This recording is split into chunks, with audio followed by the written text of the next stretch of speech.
The village thrived under the watchful eyes of the guardian spirits. The spirits, in turn, were appeased by the offerings of the village chief. Every year the chief placed gifts of food and incense at the edge of the Whispering Woods. This act ensured the land remained fertile. The rivers flowed, the people prospered. But time, like a river, has a way of eroding even the most steadfast traditions. The chief, lost in the routines of leadership, forgot the spirits.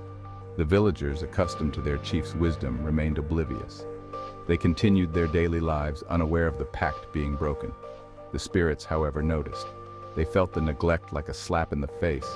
Their anger was a tangible thing, a storm cloud gathering over the Whispering Woods. Among them, the most powerful spirit, a crocodile of immense size and ancient wisdom, felt the sting of betrayal most keenly.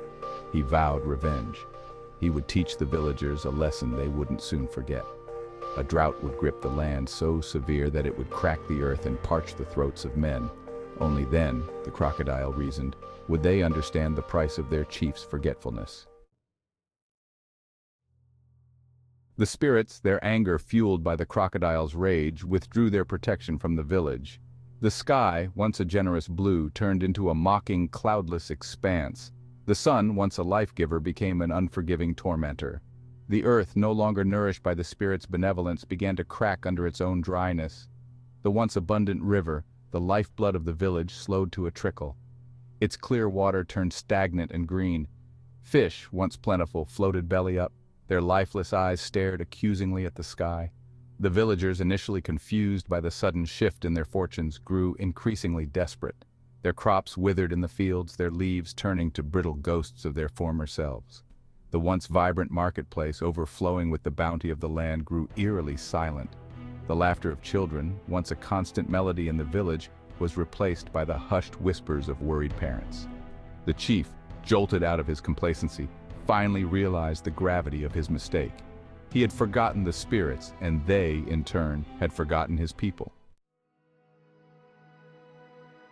The drought tightened its grip on the village. A year passed, then another, then a third. The sun became a merciless tyrant, baking the land until it cracked and groaned. The villagers, their faces etched with worry and despair, watched their world turn into a parched wasteland. The once bountiful river was now a dry scar on the earth, a stark reminder of the life that once flowed through it. The wells ran dry, one by one. Mothers wept as they tried to soothe their children's parched throats with empty promises of water. The elderly, their bodies weakened by hunger and thirst, sat listlessly in the shade of their huts, waiting for the inevitable. The chief, his heart heavy with guilt and remorse, wandered through the desolate village.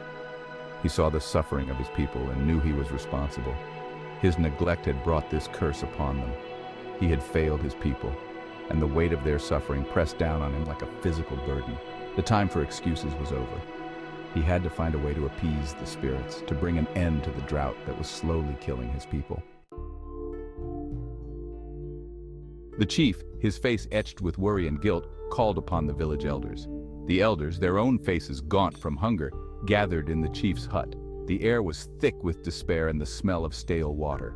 "We must find a way to appease the spirits," the chief said, his voice raspy with thirst.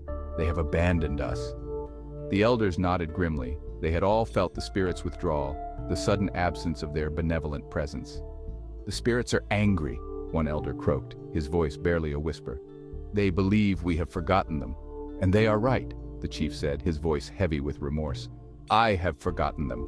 I have failed you all." The elders, despite their own fear and desperation, looked upon their chief with pity. They knew he was a good man, a wise leader who had simply made a terrible mistake. "We must send someone to speak to the spirits," another elder suggested. "Someone who can appease their anger." "But who?" the chief asked, his voice laced with despair. "Who would dare venture into the Whispering Woods and face the wrath of the spirits?"